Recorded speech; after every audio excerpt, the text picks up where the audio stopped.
Cease fire को लेकर जो कंफ्यूजन मचा है उससे भले ही दुनिया परेशान हो, लेकिन पाकिस्तान फूला नहीं समा रहा।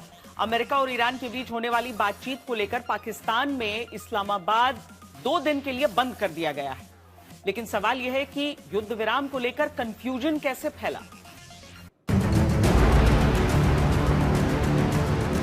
इसे कहते हैं घोर कलयुग, क्योंकि जो पाकिस्तान दुनिया में आतंकवाद का सबसे बड़ा अड्डा है, जहां दुनिया भर के सबसे ज्यादा आतंकवादी रहते हैं, जिसकी सेना सरकार आतंकवादियों को सलाम करती है, वही पाकिस्तान खुद को शांति का दूत बताने का ड्रामा कर रहा है।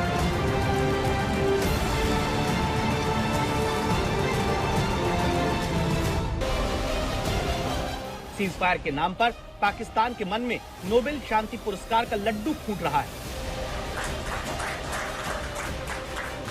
शहबाज शरीफ तो फूले नहीं समा रहे। इस वीडियो को देखिए जो पाकिस्तान की सरकार की कैबिनेट का है, जिसमें शहबाज शरीफ का खड़े होकर सम्मान किया गया, जबकि सीज फायर टूटने की कगार पर दिख रहा है। पाकिस्तान की सरकार खुद को अपने देश में शांति दूत के तौर पर पेश कर रही है।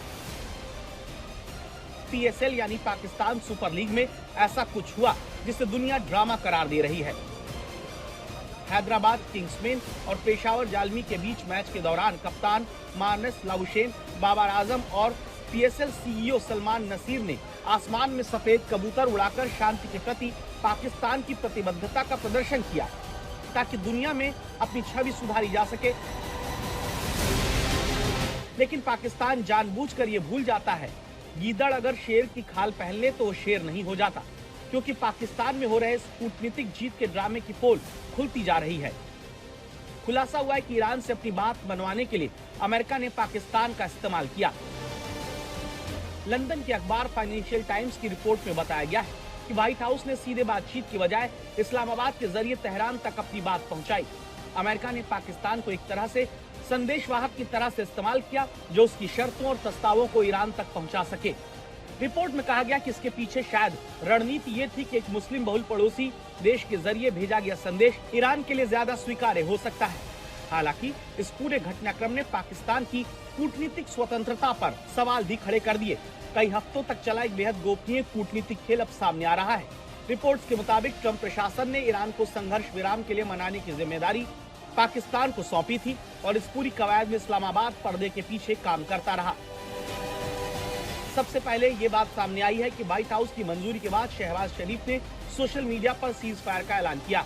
ये पोस्ट ऐसे समय में आई जब ट्रंप की तय डेडलाइन करीब थी और पाकिस्तान ट्रंप की मदद करने के लिए बाहर निकलने का रास्ता तैयार करने में लगा था।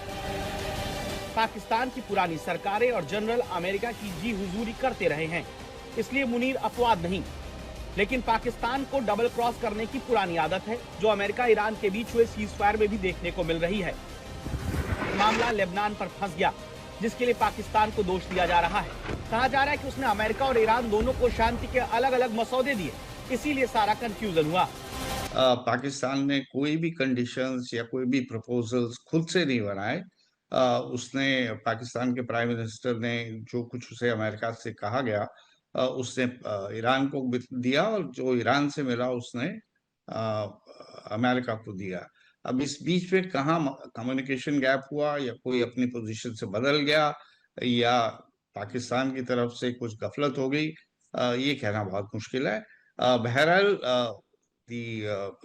हकीकत ये है कि दोनों साइड जो अमेरिकन और ईरानियंस, वो जो इसके समझौते की शर्तें हैं, इसकी इंटरप्रिटेशन के ऊपर बातचीत की टेबल पे आने से पहले ही एतराज जताने शुरू कर दिए हैं, जो किसी भी बातचीत के लिए एक अच्छा संदेश नहीं होता। सीज फायर की उम्र कितनी होगी, इस सवाल के बीच पाकिस्तान अमेरिका और ईरान के बीच होने वाली बातचीत की तैयारियों में जुटा हुआ है। कहा जा रहा है ये बातचीत कड़ी सुरक्षा के बीच सैन्य स्थल पर होगी। पाकिस्तानी सेना कमान संभालेगी, जिसमें कोई अचंभे की बात नहीं। लेकिन पाकिस्तान में ईरान के राजदूत का बैठक में हिस्सा लेने वाला पोस्ट डिलीट कर देना, ईरान का लेबनान को लेकर अडिग रहना और इस्लामाबाद में हो रही बातचीत पर पानी फेर सकता है। वहीं इजराइल को तो पहले ही पाकिस्तान पर भरोसा नहीं है। ईरान कह रहा है कि लेबनान पर बमबारी के बीच कोई भी बातचीत का कोई मतलब नहीं। इजराइल का पाकिस्तान में हो रही बातचीत का चुभना सीज फायर और पाकिस्तान दोनों पर गंभीर सवाल खड़े करता है।